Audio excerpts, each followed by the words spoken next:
સુરત અને તાપી જિલ્લાના પશુપાલકો માટે આનંદના સમાચાર સામે આવ્યા છે। દૂધના ભાવમાં વધારો કરવામાં આવતા 2.5 લાખ જેટલા પશુપાલકોને સીધો આર્થિક લાભ મળશે। સુરત અને તાપી જિલ્લાના પશુપાલકો માટે આનંદના સમાચાર છે। મળતી માહિતી મુજબ ગાયના દૂધના ભાવમાં કિલો ફેટે ₹20નો વધારો કરવામાં આવ્યો છે।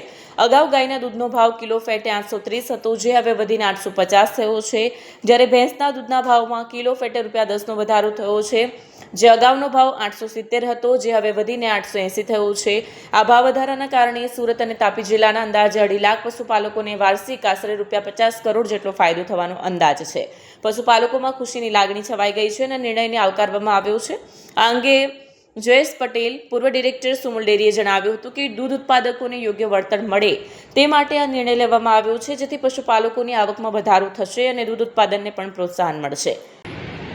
સુમુલ મેનેજમેન્ટ તરફથી ખાસ કરીને સુરત અને તાપી જિલ્લાના આજે સુમુલ સાથે 2.5 લાખ પશુપાલકો જોડાયા છે। એને જ્યારે આજે હોળી અને ધૂળેટીનો તહેવાર શરૂઆત થઈ ગઈ છે, એ દિવસોમાં દૂધ અને ખાસ કરીને ભેંસ અને ગાયના દૂધના ભાવમાં વધારો કરવામાં આવ્યો છે। વાત કરીએ ગાયના દૂધની તો જે 830 કિલો ફેટા હતા, એમાં ₹20 વધારીને 850 કરવામાં આવ્યા છે।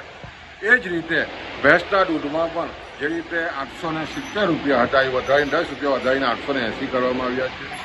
એ સ્વાભાવિક છે કે પશુપાલકોમાં રાજીપો છે અને આ દૂધ વધારાને કારણે સુમુલ ડેરીએ વર્ષે દિવસે લગભગ પશુપાલકોને 50 કરોડથી પણ વધારાની આમદની મળવાની છે અને મહિને લગભગ 4 કરોડની આમદની મળવાની છે।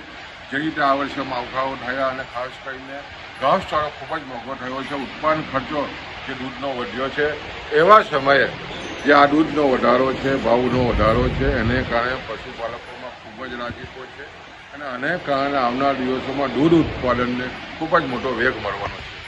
Bureau report, Satya TV news, Surat.